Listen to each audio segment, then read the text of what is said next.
Okay. Yeah, you're on camera. Sometimes it's kind of fun to look at the names because, oftentimes names have meaning. And as we look at Abram, it's actually exalted father. For most of his circumstance, when he's called Abram, he's not a father. Sarah was princess, and as their names changed, became the father of a multitude, and she became the mother of a multitude.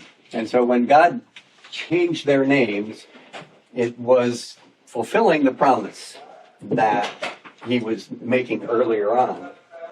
And so just so we've got, a little comic relief, the father of Abram, Terah, his definitions were old fool, wild goat, wanderer, or loiterer. So I think at the end there, it's not quite as derogatory. Nahor is the brother of Abram, is snorting. That's what his name means. And Haran, the one that passed away, his meaning was a mountaineer. And so he's the one that did not survive in order to travel with the Father. So we started last week at the end in verse 26 of chapter 11. Basically, it says here in 27, Terah became the father of Abraham, Nahor, and Haram. Haram became the father of Lot. Haram died before Terah in the land of his birth in Ur of the Chaldean. Abraham and Nahor took wives. Abraham's wife was Sarai. On with that. In verse 31 then, Terah took his son Abram, grandson Lot, and the son of Haran, and daughter-in-law Sarai, and his son Abram's wife. They went together from Ur the Chaldees into the land of Canaan. But when they came to Haran, they settled there. So it looks like they were supposed to go the whole distance. They were starting here in Ur, and the father took with him, they came up here, and the intention was to go down to Canaan. But they stopped.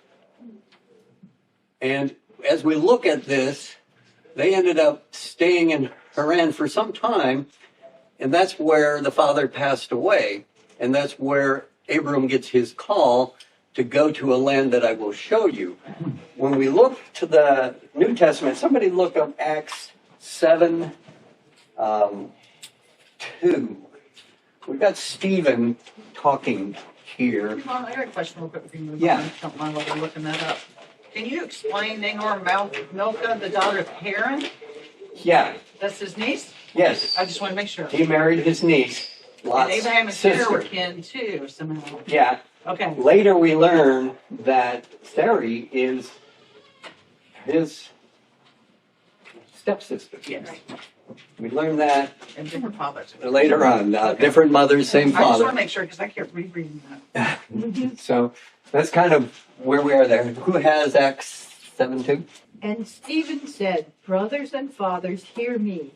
The God of glory appeared to our father Abraham when he was in Mesopotamia before he lived in Haran, Okay, read one more verse. and said to him, Go out from your land and from your kindred and go into the land that I will show you."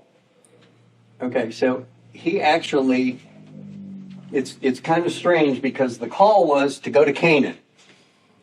And the father's bringing the family along to go to Canaan. But what Stephen is saying is that Abram got the call while he was still in Ur. And so don't know exactly how that was communicated within the family, but the family essentially, substantial portion of the family all moved up, and they got as far as Haran and stalled.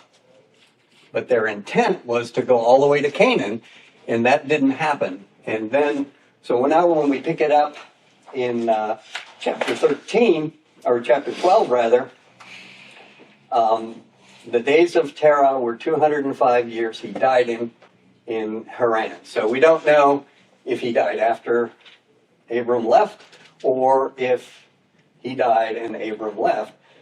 205 years, he probably was still alive when Abram got this call. Abram was 75 when he got the call. He was 70 years, or his father was 70 years old when he was born, so he'd be 145 years old when they went, it sounds like. Now, the Lord said to Abram, go from your country, your family, your father's house, to the land I will show you. So there's no definite destination. Just pack up your stuff and go. And then he leads in, and there's like either 6 or 7 promises here as we read verse 2 through 2 and 3. I will make you a great nation. What's the next one? Bless you. Bless you. Great name. Great name. Lion Nation and Siege. And what's the next one? You will be a blessing.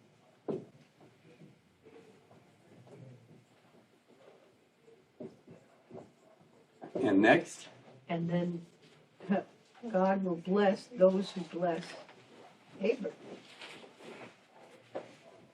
And then, really, the second one is a part of that. Bless and curse. Curse those who will dishonor That, you. I'm going to call that a single one. And then the final one, All the families of the earth okay. bless. So that's a lot. When you're basically getting this commission, go forth, I will show you where you're going. And then God is communicating to him. And don't know if this is actually the first communication or not, because the move to go from Ur out and get as far as they got, something prompted that. And according to Stephen, it sounds like Abram and his father had some kind of communication there that prompted them to move. So this next one, they've been in there for some time up in Haran, and now he says, time to leave. Pack up your goods and go. And here's the initial blessings that he's basically delivering to him. You will be a great nation. Right now, he's 75 years old. His wife is barren, and he's basically on faith moving out and leaving all his family, going into a strange territory. Interestingly enough, we're going to see when they get to Egypt, there's some deception going on with regard to Sarai and Pharaoh and all that stuff. But we'll come back, we'll circle back to that. Abraham departed as the Lord had spoken to him. Lot went with him. Abram was 75 years old. So they left Haran. Abram took Sarai, his wife, Lot's brother's son, and all their possessions that they had accumulated and the people that they acquired in Haran, and they set out for the land of Canaan. They came to the land of Canaan. So now they've completed the journey. Well, we're in a different thing, but they've gotten down here to the land of Canaan. And essentially, try to envision that these people are in tents, and there's a lot of them. I thought you meant intense. Like Oh, yeah. very intense. That's talking about living in tents. They're living in tents. I knew I was And not the so- only one that heard that. Basically, as they're caravanning along, eventually he ends up with lots of herds and lots of even camels and all these things. As he's going along his way, he's acquiring more and more. That the blessings that God has promised to him are beginning to come his way. So it did get intense. And it did get intense while they were living in tents as they were traveling down to this area. But you can imagine that you've got this excursion with this whole collection of people packing up their gear And then moving to a certain level, they probably had some herds and flocks and things already.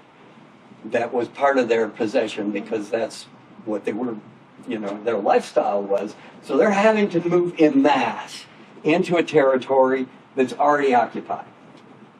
There's people living there. There's limited resources. Even though this is what they call the Fertile Crescent, it's got more than down in the desert areas, but you're still going to be in competition with the local people.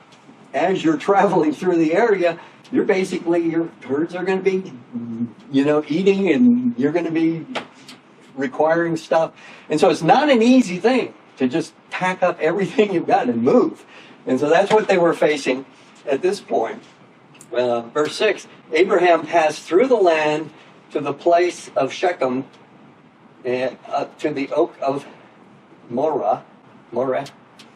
The Canaanites were in the land at that time.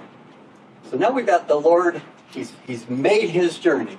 They've traveled this distance. They've come down into the land of Canaan. He's found a spot where he can actually settle for a period of time, where there's an oak there. He's found a place between these two mountains. This valley probably has sufficient food for the animals, sufficient for the company that he's with.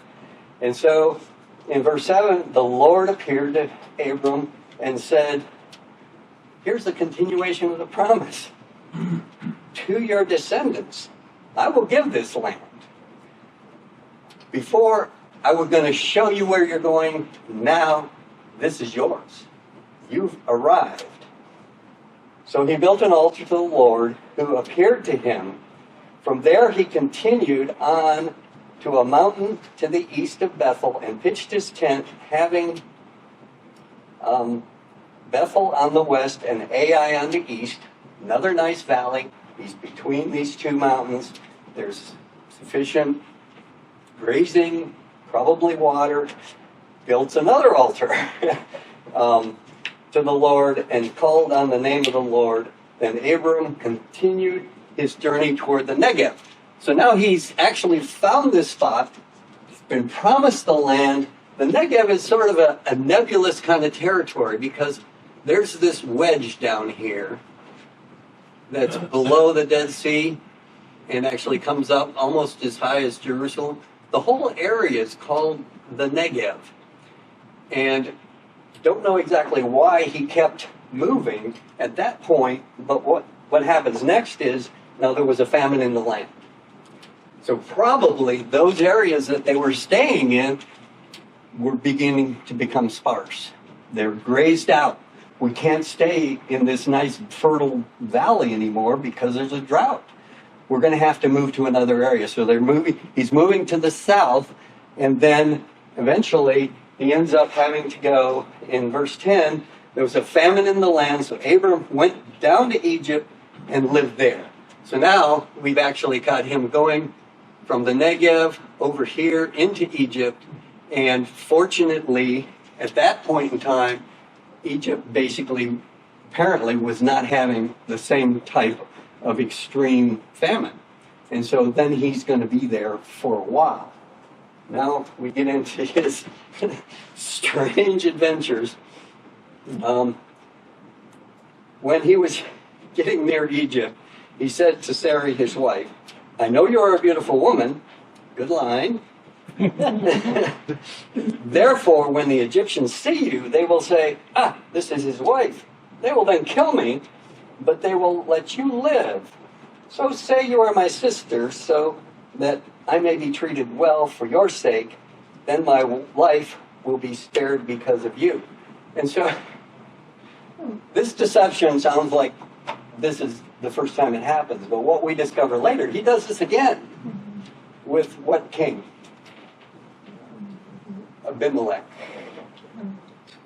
He basically does the same thing. But when he's explaining the circumstance to Abimelech, he actually alludes to the fact that he said the same thing to Sarai before they ever left Haran. He made this declaration that wherever we go, whoever we encounter, you're my sister. And so the two cases that we've got where it's actually explained how it happened is basically, if we go to the chapter 20 and somebody read 11 through 15. Abraham said, I did it because I thought, there is no fear of God at all in this place, and they will kill me because of my wife. Besides, she is indeed my sister, the daughter of my father, though not the daughter of my mother, and she became my wife. And when God caused me to wander from my father's house, I said to her, this is the kindness you must do me. At every place to which we come, say of me, he is my brother. So it was a plan right from the start. So as they entered into Canaan, if they encountered people and there was any question or any issue with, oh, you've got a beautiful, she's my sister. And so it's the two times that we get in reference to how it came back on him is the first time here in Egypt, where it's okay. So when Abram entered Egypt, the Egyptians saw Sarai was beautiful, and the princes of Pharaoh saw her and commented to Pharaoh, and she was taken into Pharaoh's house. He treated Abraham well for her sake, and had sheep, and livestock, male and female donkeys, male and female servants, and camels. So now we've got Sarai living in Pharaoh's palace. And there's going to be an outfall of this. When we have that similar situation playing out in chapter 20, basically God prevented that king from having relations with Sarai. Now there's two possibilities here there's more than two possibilities, but one possibility is that because Pharaoh was such an established thing and there's princes and there's probably a harem, what happened with Esther? 8 years worth of beauty treatments. Basically, she was not even brought into the presence of the king until she had been prepared for an extensive time frame. And so that's a possible reality. We're talking 500 or more years earlier in a different kingdom, but don't know the situation there. But I'm tending to think that Sarai was not in any way violated in this circumstance. Where should you blame Sarah? Pardon? Going from the tents into the Yeah. running water. She had it cushy. She had it cushy. And Abram is being rewarded. Just all kinds of rewards are coming as a result of this. And so, but again, this deception was there, and it's going to have an impact on what's happening next. But the Lord afflicted Pharaoh and his house with great plagues because of Abram's wife, Sarai. So Pharaoh called Abram. Okay, now Pharaoh's there. Life has been going along great. And all of a sudden, this troop of people come in their tents, and they're camped on the perimeter of my space, and this woman comes into my household, and all of a sudden, I am plagued. We don't have a detail of what exactly those plagues were, but in the second case with Abimelech, basically all the women were barren the whole time that Sarai was in his harem, as it were. And so whatever the situation is, these plagues basically, and again, we're talking significantly earlier, the 500 years before the Moses situation, where there were plagues. But essentially, you've got this culture, and what was it that as Moses was trying to demonstrate the power of God, what did Pharaoh have? Who did he have? Oh, people to... He had magicians and other people that were advising him on, well, we can do this and know all this. And so, for whatever reason, Pharaoh figures it out, that the plagues basically must have started as a result of that, and don't know if the Lord in some way communicated to that. He did communicate to Abimelech in the second circumstance that we'll get to later in this. The Lord actually told him what was going on. In this case, we don't have that revealed, but for whatever reason, Pharaoh knows that this is the problem. He calls Abram, "What have you done to me? Why did you not tell me she was your wife? Why did you say she's my sister? I might have taken her as my wife." Might have. She was in the harem. She was probably in preparation. But essentially, he had laid a claim on another man's wife. So, now here is your wife. Take her and leave. Pharaoh commanded his men concerning him, and they sent him away with his wife and all that he had. So he was being enriched the whole time. Sarai is living in comfort in the palace. And when it's time to go, Pharaoh doesn't really punish him. Does not strip him of all that stuff. He just says, leave. And I have a very, my sense is that Pharaoh had a sense that, okay, somebody is watching over him. And I need to just get him out of here. And so that whole situation plays out. So Abram went up from Egypt to the Negev. Once again, we're just getting into the southern part of that Fertile Crescent, close to the Mediterranean Sea there. He and his wife and all that he had, and Lot with him. So Lot had been accompanying him the whole time in Egypt. There was probably a significant number of people that has been part of his household. It's not too much after this that when those 5 kings basically attack and they haul Lot away, Abraham pulls 318 men born of his household who are skilled fighters. So you've got a very large group of people that it probably is expanding pretty much all the time, but that's a significant number of people. Now he's got cattle and a lot of the livestock and camels, and he's been enriched significantly for his time in Egypt. Abraham was very wealthy in livestock, in silver, and in gold. Not only did Pharaoh give him stuff, gave him money, silver, gold. He continued his journey from the Negev and came to Bethel, to the place where his tent had been at the beginning. So he's gone back to that first valley that he found, up higher up. We don't really have Bethel on that one. It's going to be north of Jerusalem. It's not pointed out right there. Anyway, he's back there, tent at the beginning, between Bethel and Ai. This is the second valley he was settled in, to the place where he first made an altar. There Abraham called on the name of the Lord.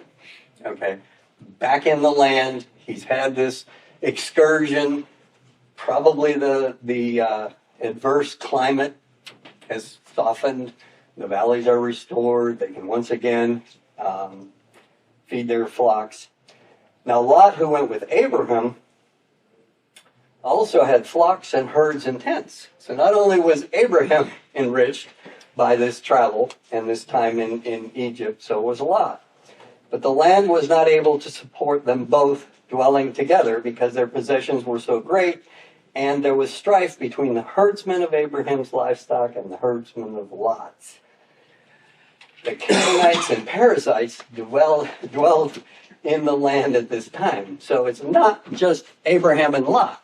There are those people that have been living in the land, the Canaanites and the Perizzites, and so they're basically encroaching on territory that is again promised to Abram, but it's not there yet. Abraham said to Lot, "Let's not have any strife between you and me, between our herdsmen, your herdsmen and my herdsmen, for we are close relatives. Is not the whole land before you? Please separate from me You choose. If you go that way, I'll go this way. If you go this way, I'll go that way. Your choice. He's giving the nephew the option for whatever he wants. And the nephew, basically, Lot chose for himself the entire valley of the Jordan and journeyed east. So he's basically claiming the section right here is the Jordan River. Right, all that area right there. He's basically moving in that direction. And we're going to get into city-states before too long. And essentially, Sodom and Gomorrah are going to be on the eastern perimeter of the land that Lot's choosing. Looked up to the valley of the Jordan. It was well watered everywhere like a garden of the Lord, like the land of Egypt as you go to Zoar. This was before the Lord destroyed Sodom and Gomorrah. Then Lot chose for himself the entire valley of the Jordan, journeyed east, and the two of them separated from each other. Abram dwelled in the land of Canaan, so he's on the western portion, and Lot dwelled in the cities of the valley and pitched his tents as far as Sodom. Now the men of Sodom were exceedingly wicked and sinners against the Lord. So Lot has chosen to change his lifestyle a little bit. He's actually got his herdsmen and his flocks and his tents somewhere close proximity to the city of Sodom. But he himself is living in Sodom. So he has chosen to depart from that nomadic lifestyle that was part of the family heritage, and he's moved into this city that's full of evil people. And so Abraham is still doing the nomadic kind of wandering around, living in tents, and as far as we can tell, not settled in any kind of city situation at all. But Lot has basically departed from that shepherding mindset. He's still got flocks, he's still got tents, but he's going to be living in the city. After Lot departed from him, the Lord said to Abram, "Lift up your eyes and look from the place where you are. Northward, southward, northward, southward, eastward, westward, all the land that you see, I will give to you and your descendants forever." This now is another promise that the Lord is laying on top of all of these that he's already promised him. He says, now this land, you're going to be a great nation, but now this land, everything that you see in every direction, that's going to be for you and your descendants. I will make your descendants like the dust of the earth, so that if a man could number the dust of the earth, then your descendants could also be numbered. Arise and walk throughout the land, its length and width, for I will give it to you. So Abram moved his tent and came to settle by the oaks of Mamre, which are in Hebron, which is further north, and built an altar to the Lord there. So now he's actually deliberately roving. Typically, in a nomadic setting, they're going to settle for a period of time and graze the land until they got to move. The sheep are going to eat everything so small that they can't do that. But he's actually made a move in the direction of Hebron, and the Lord has said, go ahead and wander, check out this land. It's yours. And so he's actually fulfilling that mandate. And there in Hebron, he built another altar to the Lord. So now, we're not going to do much in chapter 14 because I don't really care about these city, states, and kings. But what you've got is a situation where at that point in time, there were all these little kingships that basically were centered around a city. This is the king of Sodom. This is the king of Gomorrah. And there's basically 9 different kings that are listed that 5 against 4 are going to go into battle. They're going to be this big conflict, and that's the start of chapter 14. And essentially what happens is you've got these city-states that have their own military, and they're basically warring against one another. And then in one case, several of the cities have been paying tribute for 13 years to the other kings and that sort of thing. There's a rebellion, but Lot's caught in the middle of it, essentially is what happens. So if we jump down to verse 12 of chapter 14, they also took Lot, the son of Abram's brother, who was dwelling in Sodom, and his possessions, and went their way. So these kings, as they've conquered Sodom, they're hauling off Lot, along with all his stuff. So his tents, whatever he had accumulated that was in the proximity of Sodom. One who had escaped came and told Abram the Hebrew, who was living by the oaks of Mamre, the Amorite, the brother of Eshcol and of Aner. These were allies of Abram. When Abram heard that his kinsmen had been taken captive, he led forth trained men born in his house, 318 of them, and went in pursuit as far as Dan. And he divided his forces against them at night, he and his servants, and defeated them and pursued them to Hobah, north of Damascus. They've gone a significant distance. Then he brought back all the possessions, brought back his kinsman Lot with his possessions, and the women and the people. So these 4 kings had conquered the 5 kings, or 5 kings had conquered the 4. I can't even remember which the circumstance was. But those victorious forces that had carried off all of the property and the people, basically Abram was able to rally enough support to go and attack them and reclaim all of that and bring it back.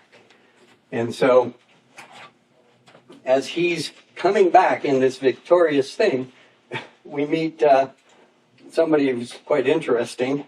After his return from the defeat of Chedorlaomer and the kings who were with him, the king of Sodom went out to meet him at the valley of Shiva, that is the king's valley, and Melchizedek, king of Salem, brought out bread and wine. He was priest of God Most High, and he blessed him and said, "Blessed be Abraham by God Most High, possessor of heaven and earth, and blessed be God Most High." Now, we've got a priest. There's never been a priesthood established as far as we know. And all of a sudden, this character is brought in, and one of the things that naively I thought for many years was God was working almost exclusively with Israel. That, that was all his game. And yet, he's got a priest who's a king of Salem. And as you begin to look at God and his working throughout history in order to bring about his ends, you find little clues like in Daniel, where Daniel's praying and for 21 days he doesn't get a response. And when he does get a response, the angel says, "Oh, I was delayed because I was battling with the prince of, whatever for 21 days. And so God has been working from the beginning, not just with Abram or this family or even just the nation of Israel, that God and his angels were all working together in order to ultimately guide mankind back to the point where we can then bring forth that Messiah. But he had to educate the people on who the Messiah was going to be. So he chose this man in order to bring forth from his lineage enough education and information and training and disclosure as far as his will in order for them to be able to understand what was coming. I have a solution for sin and for man lost. And the solution is my son. And I will be bringing him forth. But in order to do that, he's working throughout all the nations, all the time, in order to try to basically bring forth something. But he focuses in on this man and says, through you, all nations are going to be blessed. I am going to bring forth my will. And in order to do that, there's this whole extended education process for this people. What? What? Buzzer? Okay. That's part of the problem on our end, is the Bible gives great stories and some great details, but we might get caught up in, well, you know, this is the chronological order, or this is all that happened, but God is just saying, I got a story to tell, and I'm going to tell you, but there's a bazillion things going on. He's the God of the Gentiles, the God of, I mean, he has great relationships, intimate relationships with people like Job. There's all kinds of things going on that we're never going to know about. Yeah. So we need to focus on what we do know about and not make up and look for other ones, but there's so much that we'll never know about that is all part of God's big plan and big power. All right. We'll take it up again next week.